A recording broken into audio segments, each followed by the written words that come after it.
wabarakatuh. Selamat pagi Waalaikumsalam anak-anak. warahmatullahi wabarakatuh. Selamat pagi, Pak. Hari ini ada yang tidak berangkat? Alhamdulillah semua, Pak. Oke, berangkat semua. Sebelum kita memulai pembelajaran pada pagi hari ini, alangkah baiknya kita berdoa terlebih dahulu. Mas Ramadan bisa dibimbing doanya? Berdoa mulai. Selesai. Selesai. Ada beberapa hal yang perlu saya sampaikan ketika nanti Bapak menjelaskan materi, yaitu ketika nanti saya menjelaskan materinya, nanti dimohon kalian untuk diam ya, dan kemudian pada saat saya memberikan kesempatan kepada kalian untuk bertanya atau berdiskusi, baru kalian boleh berbicara. Baik, Pak. Nah kemudian saat nanti teman kalian ada yang bertanya, nanti jangan rebutan ya, satu-satu, supaya nanti kelasnya bisa lebih kondusif lagi. Seperti itu. Bisa dipahami anak-anak? Bisa, Pak. Oke, kita akan melanjutkan materi minggu lalu. Ada yang tahu minggu lalu kita mempelajari tentang apa? Tentang materi apa? Ada yang tahu? Lupa, Pak. Oh lupa? Iya, dan saya ingatkan ya, minggu lalu kita mempelajari tentang siklus hidrologi. Ada yang tahu siklus hidrologi itu apa? Ya betul, siklus hidrologi merupakan yang namanya siklus air. Kalau kita berbicara tentang siklus hidrologi, maka kita juga bicara mengenai suatu peristiwa. Nah, peristiwa apakah itu? Nah betul, peristiwa hujan. Nah, hujan merupakan suatu peristiwa jatuhnya molekul-molekul air dari atmosfer ke permukaan bumi. Pasti di sini kalian sudah sering melihat, sering mengalami, sering kehujanan, gitu kan? Iya kan? Iya, betul, Pak. Nah, di negara kita, di negara Indonesia, seringnya kita itu melihat hujan dalam bentuk air. Iya, betul, Pak. Ada es juga, Pak. Iya, seringnya air, jarang-jarang ada es. Iya. Nah, itu terjadi karena Indonesia merupakan negara tropis, sehingga hanya ada dua musim, yaitu musim hujan dan musim kemarau. Akan tetapi di belahan bumi bagian utara itu hujan tidak hanya air saja, akan tetapi ada hujan es, ada hujan salju. Nah seperti itu, bisa dipahami sampai sini? Bisa, Pak. Oke, kita lanjut ya. Mengapa sih hujan itu bisa terjadi? Bagaimana prosesnya? Ada yang tahu proses hujan yang pertama kali itu apa? Ada yang tahu? Ya betul. Yang pertama yaitu penguapan. Penguapan sendiri itu dibagi menjadi ada tiga macam. Yang pertama evaporasi, yang kedua transpirasi, yang ketiga evapotranspirasi. Coba diulangi nanti. Oke betul. Akan tetapi jangan berisik sendiri ya. Takutnya nanti mengganggu teman-teman kelas yang lain yang sudah fokus untuk mendengarkan saya. Iya, Pak. Ya bisa dipahami ya. Oke, saya lanjut. Yang pertama proses evaporasi. Evaporasi ini merupakan penguapan yang berasal dari sumber-sumber air seperti sungai, danau ataupun laut. Untuk yang kedua, transpirasi ini penguapan yang berasal dari tumbuh-tumbuhan. Artinya air-air yang berada di dedaunan itu nanti akan menguap pada saat proses ini.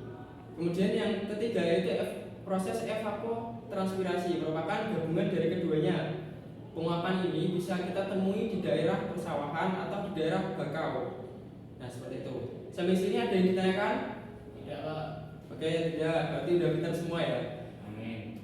Kita lanjut ke proses selanjutnya setelah proses penguapan, yaitu ada yang namanya proses kondensasi. Nah, pada proses ini uap-uap air akan terangkat ke atmosfer dalam bentuk molekul-molekul air. Nah, molekul-molekul air ini apabila nanti di atmosfer itu menyentuh ke suhu yang rendah dan tekanan yang tinggi, maka uap-uap air ini akan membentuk sebuah awan yang kita dengan awan yang hitam itu.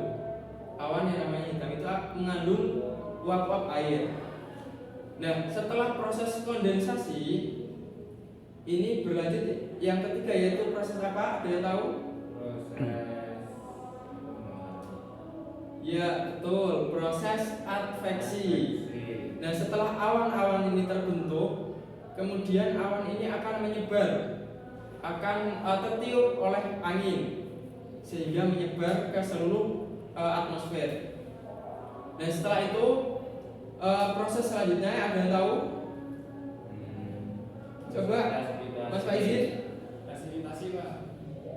Proses presipitasi, ya, proses presipitasi atau nama lain dari proses turunnya hujan itu sendiri. Nah, di sini molekul-molekul awan-awan yang tadi sudah menyebar ke seluruh atmosfer yang menampung banyak uap air, kemudian sudah terlalu berat, maka akan menyentuh titik jenuhnya. Nah, setelah awan tersebut menyentuh titik jenuh, maka akan molekul-molekul air tersebut akan turun ke permukaan bumi. Nah, proses yang terakhir yaitu proses apa? Ayo, ada yang tahu proses setelah proses presipitasi? Apa? Infiltrasi, ya. Infiltrasi, runoff, dan intersepsi. Ada yang tahu perbedaan ketiga ini? Tidak, Pak. Kemarin kan sudah dijelaskan sedikit.